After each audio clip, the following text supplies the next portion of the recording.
Happy Monday. That's what I was going to say. I took your line. Happy Monday. Happy Monday. It's Monday. It's 11 a.m. almost. Yeah, we're a little late today. We're a little late because they are building an addition here at the PennDel Ministry Network office, and we had to do an inspection tour today.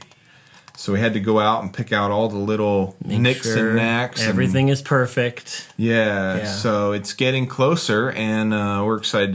We're going to be moving out of this building, our youth team, into that office. So we're excited. Mark, how was your weekend? It was great. It was a good weekend. Yesterday was beautiful weather. Yes. And we went kayaking. So, that's awesome. Yeah. Where'd you go kayaking at? I think it's called Yellow Breeches. Yeah, Yellow Breeches. Yeah. So it was just perfect weather. That's awesome. Yeah, it was the first time this year I was kayaking where I wasn't wearing a hoodie. So, Wonderful. Yeah. Great day. Great. How about you? I went camping Nice. with my family this weekend. It was really nice, relaxing. I got some work done too, some doctoral work, some work for work.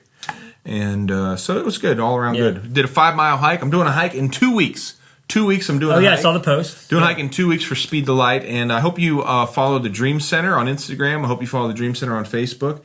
And one of the things about Dave and Cherie Dominguez, who are U.S. missionaries with the Assemblies of God working at the Dream Center, they're top shelf missionaries. They're and they've been working there for years before and during COVID and before and during the social unrest.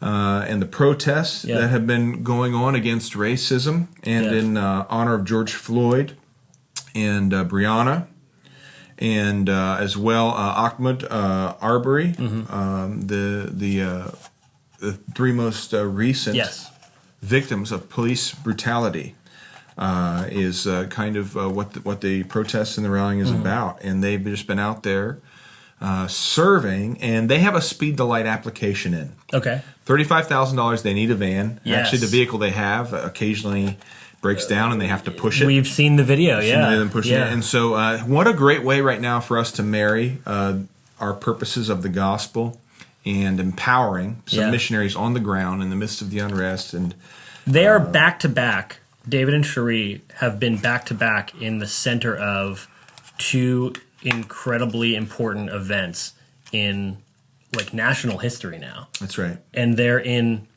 Philadelphia, so they're in the middle of an epicenter for both of these things that are happening. So that's right. So and they haven't stopped. Yeah, I think that's the most amazing thing. They haven't stopped. They've kept going there. Put themselves at great personal risk. Yeah. Looting right down the block from where they are. And still going at it, still hosting teams. And so I'm doing a hike in 2 weeks, 26 miles marathon hike to raise money. And 12 years ago, we started doing these, we call them all-wheel drive Speed the Light hike. We will walk so all missionaries can drive. Gotcha. And in particular, we want to empower David and Cherie at this time. So I did a 5-mile training hike. You're getting ready. On Saturday, getting ready. Yeah. And my personal goal is to raise $5,000 towards that $35,000 project, and I can't do that alone. I can't even get close. I am making a personal contribution, but I would invite anybody who wants to be a part of that team to give money for that to direct message me, and I think we're going to put a link up. We're working on the webpage for it right now. For that, but so I was getting ready for some of that, and Aaron Lawrence still does that hike today with his students. We started about 12 years ago when I was a youth pastor. Aaron Lawrence was a teenager then, and his youth group did it. Yeah. When we did it as a section, and now he continues to do it. Very cool.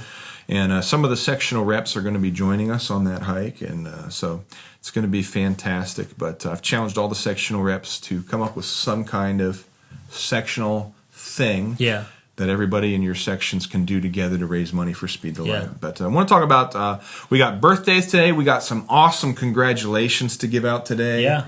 And we have some welcoming of new members. But first we want to talk, we're going to give a book away. The book Growing Young, and we talked about this 2 or 3 weeks ago. So it was probably 3 weeks ago. It was before Memorial Day. Last week we had a special Monday Motivation about passages that preach against racism. And but 3 weeks ago we had said we'd give this book away for a comment. We talked about the 10 myths of successful youth ministry. Hannah Bard, Praise Assembly God North for sales. She is in her, I think, first year Oh, wow. of youth ministry, Wow. and we're going to send a copy of this book to you, Hannah, for making some great, making at least one great comment on that Facebook Live Monday Motivation that we did. And we're going to give away another copy of this book because we're going to look at chapter 2 of the book today. Nice. Keychain Leadership. Nice. And so we're going to give away another copy of the book today, Keychain Leadership. And the key question, how have you personally experienced Keychain Leadership in your life? Or how are you empowering Keychain Leadership in your youth ministry? And what exactly does Keychain Leadership mean? Yeah. What does that mean, Keychain Leadership? And again, this great research-based book on over 300 churches that have a healthy population of young people throughout their growing youth ministry. And catch that, because when you read the title Growing Young, you might think, oh, this is a book for people who are maybe more seasoned in ministry, and it's like a guide to young culture. Or it could be like a self-help book. Yeah. How do I, like 10 steps to grow young. This book by its cover. Yeah. It really is a book about It's a book about growing your church young. Yeah. Churches generally are growing older. Yeah. How do we grow younger? Yeah. And one of the first things that they found in their study was that churches that are skewing younger, who are attracting more young people, are acting keychain leadership. Here's what Kara Powell and her co-authors write. If you are willing to entrust your keys to young people, then they will trust you with their hearts, their energy, their creativity, and even their friends. Yes, it can sometimes seem like more work than it's worth, but if you give them your access, you have the opportunity to touch a whole generation. So keychain leadership is like, hey, here's a key to this component of ministry, of our youth ministry or of our church. I'm taking it off of my key ring, and I'm giving that key to you. And you're going to be in charge of that component. You're going to plan for it. You're going to execute it. You're going to empower other people. And be responsible for it.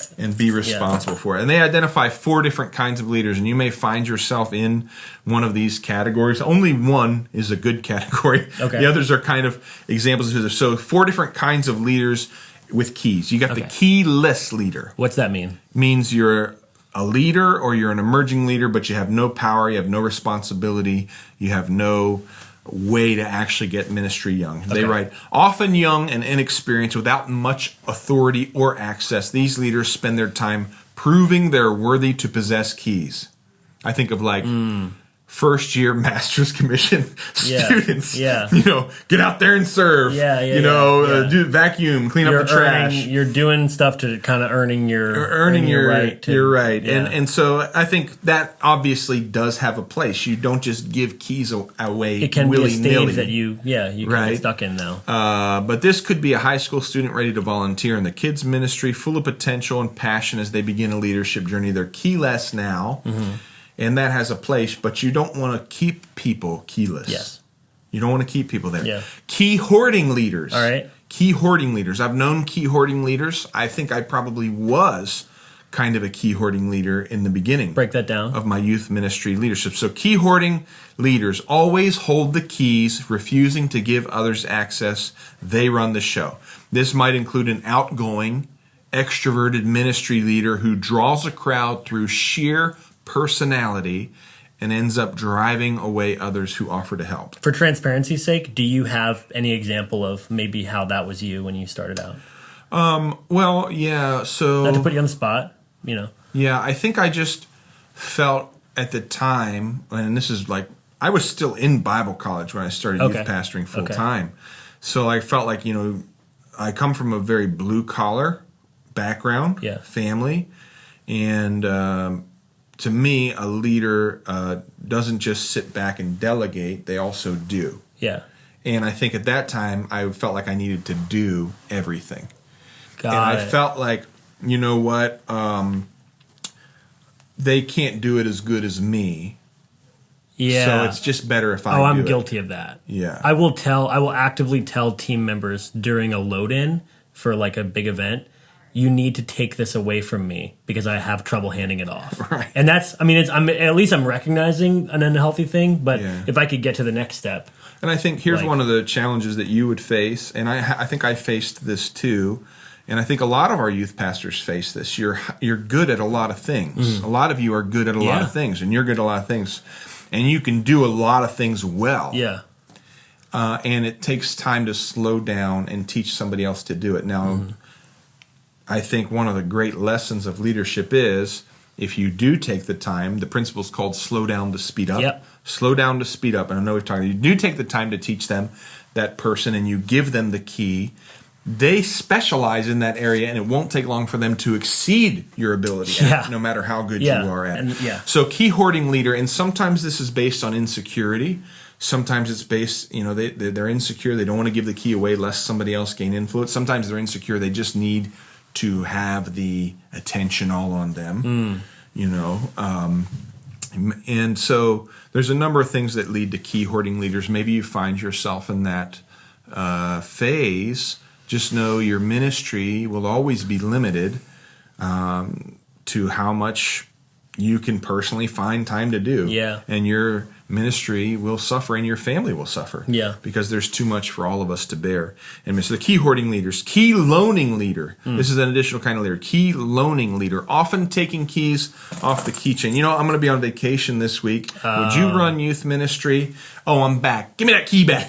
That's not your key. Give me that dog. Yeah, exactly. I mean, make sure the keys are returned quickly. Yeah. One example might be a pastor of a fast-growing church plant who knows the contribution of others is important, but also believes, again, they won't do as good a job as he or she will. So you temporarily give keys, but then, you know what? You're not going to, though, make decisions for that area of ministry. I'm going to make the decisions. I'm going to give you the key on Sunday to run the play I've planned for you. I feel like a great example of this, and this is not to call anyone out, but a great example of this is like when the youth pastor preaches the week between Christmas and New Year's. Oh.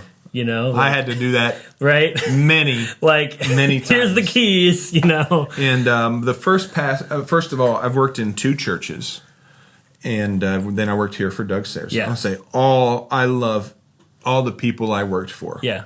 And because I love them, I see the benefits of having worked for them, and I see their flaws, right? Yeah. So the first pastor I worked for, who was a dear brother that I love, who really taught me what it meant to be a Pentecostal leader, a Spirit-empowered leader, he never let me preach on a Sunday morning. Gotcha. Except when I was leaving. Oh, okay. And he had been betrayed by 2 or 3 youth pastors in the past. Gotcha. In fact, I was probably one of 2 or 3 youth pastors in a 35 or 40-year career that didn't end up betraying him. And so he was like not wanting to allow me to preach, lest I get good feedback, it go to my head, and I think I could run the church better than him. Oh, I see. Okay. So he would loan the key on occasion for different things, but I only even got to preach one time. But it was on one of those like zipper things that right back. Yeah. And then the pastor I worked for in Carlisle, who's still there, awesome guy. Yeah. He would call me like in November and be like, "I have exciting news for you. You get to preach on a Sunday morning. It's December 25th, Sunday, December 25th, Christmas Day." Yeah. Now, he was more empowering than the first pastor I worked for. But yeah, I did get the Christmas shift. Gotcha. Often. Gotcha. Yeah. And so and then the fourth kind, so we had key leaders, key hoarding leaders. We had key loaning leaders. Now, keychain leader. Yeah. Keychain leader, very aware of the keys they hold. They're constantly opening doors for some while training and entrusting others who are ready for their own set of keys. Could be a long-standing senior pastor, associate pastor, trusted volunteer who young people, staff, and congregation members turn to for advice and to be sharpened in their ministry skills. Everyone seems to get better when this leader's involved. And a long list of people can point to this leader as the reason they serve in the church today. Oh, yeah. And so this is the kind of leader who's willing to give responsibility. Yeah. And I think I've talked for years, those of you who went through the exponential cohort with Youth Alive, we've talked about it on a number of times on this show, that the job of a pastor, period, whether you're an evangelist pastor, a pastor teacher, a shepherd, pastor, apostle, whether you're any of those gifts, a prophet, and I'm talking about the Ephesians 4 model, APEST, apostle, prophet, evangelist, shepherd, teacher. Whether you identify with any of those gifts, all 5 ministry gifts do one thing. equip the saints for the work of the ministry. We have to be Keychain leaders. Yeah. We have to be equipping people. Yeah. We have to be equipping young people. That's our role. But think about the cultural situation now that we have ourselves in.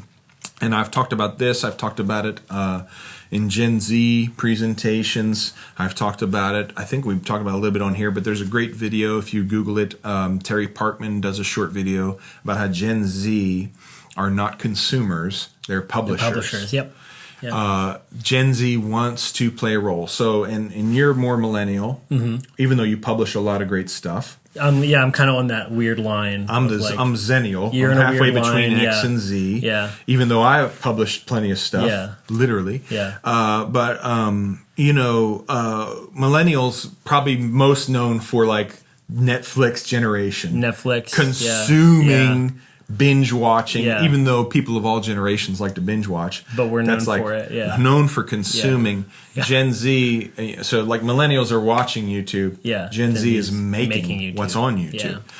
Yeah. Is that reflected in your youth ministry? Like, do your students who have shown themselves trustworthy? Yeah. Do they have the keys? Can they publish? Yeah. Can they create?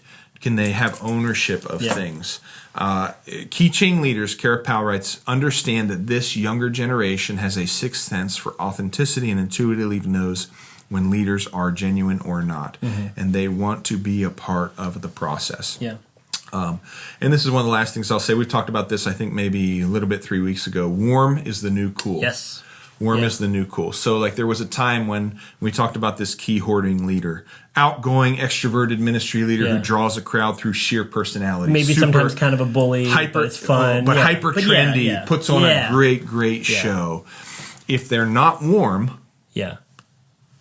they'll draw a crowd, but I don't know that they'll be empowering people. Are you drawing a crowd, and when that crowd shows up, do you have time for the individuals in that crowd? And or are you just drawing a crowd to yourself or to Jesus? Yeah. Right? Yeah. So warm is the new cool. What does that mean? It means if you can connect personally one-on-one with Gen Z students on an individual level, that goes way farther than I don't know if you've ever known any ministry leaders like this. They were cool, they were extroverted, but you couldn't really know them. Yeah. You couldn't really get to know who they were.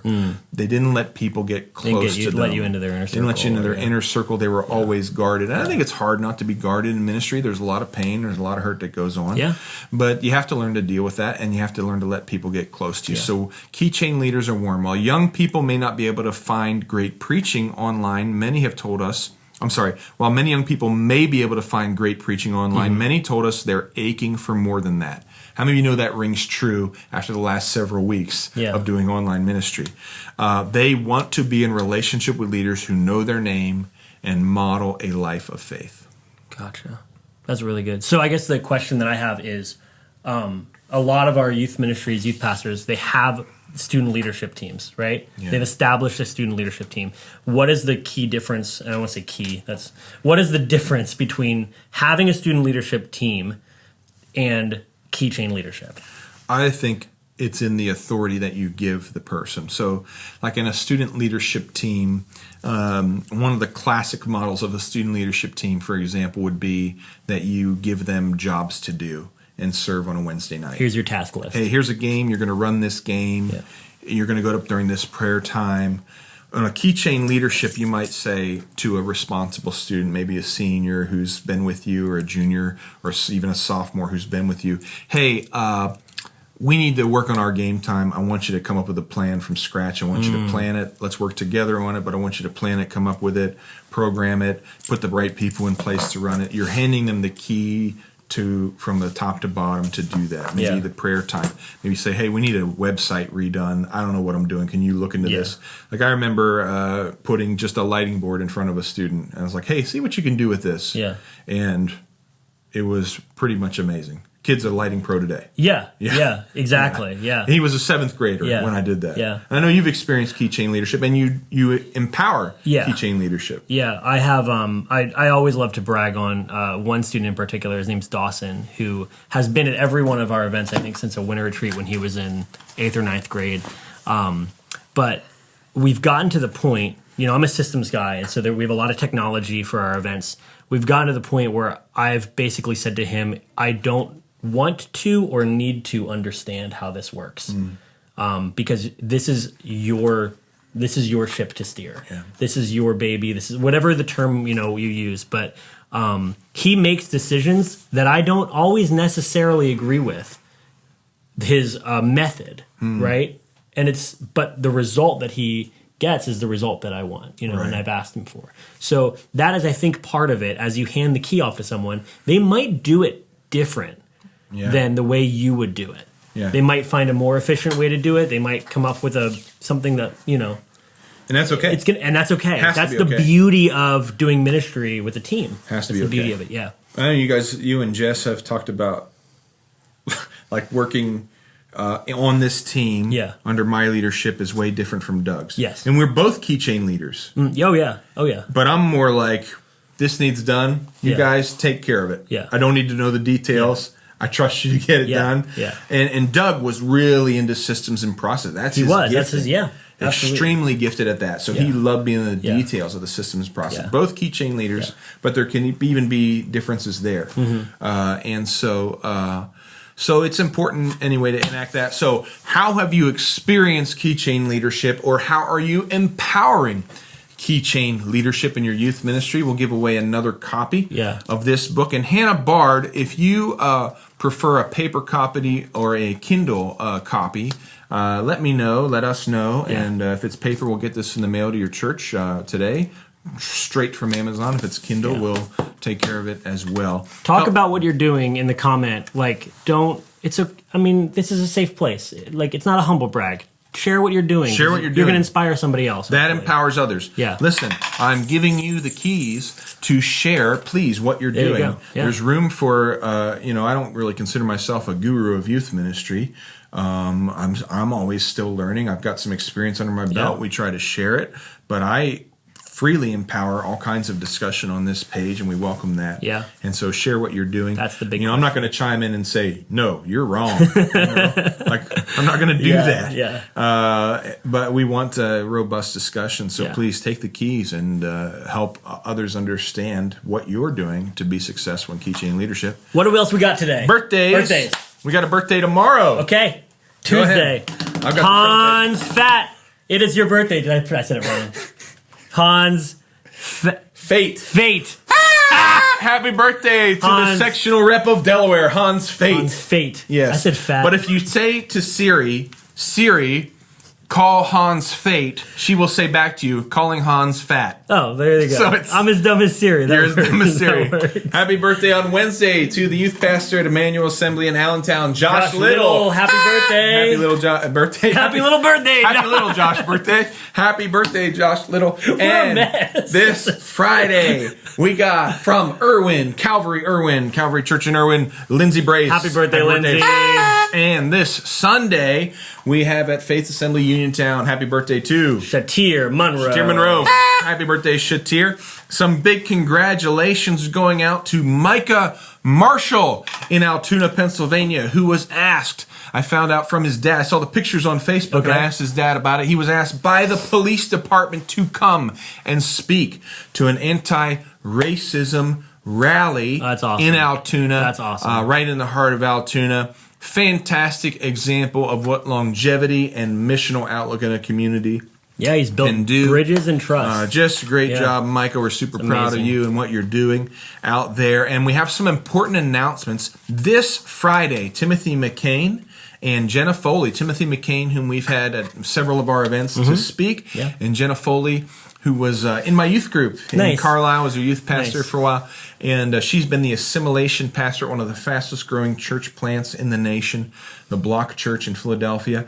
They will participate with me in a discussion that we will put, it's exclusively for our PennDel youth pastors, being proactive as we move forward in the fight against racism. What does that look like in your youth ministry? So Timothy McCain and Jenna Foley both offer they're black pastors. They offer a black perspective. Yeah. And that's something I don't have. Me neither. And so this is not like we're gonna make this a famous thing. This is for you, our youth pastors. Yeah. And then as well, I've been in contact with the majority of our black youth pastors, and we've talked about doing a webcast or a live stream for our general PennDel youth audience. And here's where we've kind of landed with it.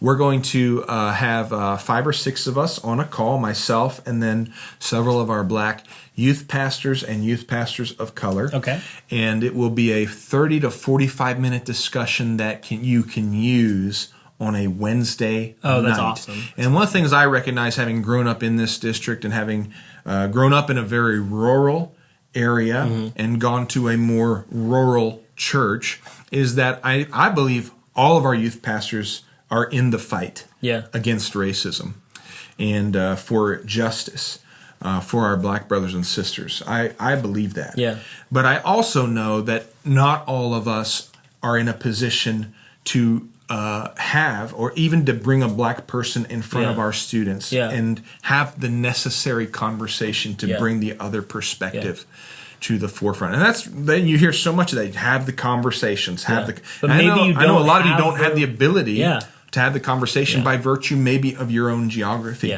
or your church makeup. So we are going to have that conversation and make it available that you could use this resource on a Wednesday night. So we're going to be having that discussion early next week, and I think we'll have it turned around. You could even use it on Wednesday. A file you can drop into your screen program. Drop right into your service with some discussion questions.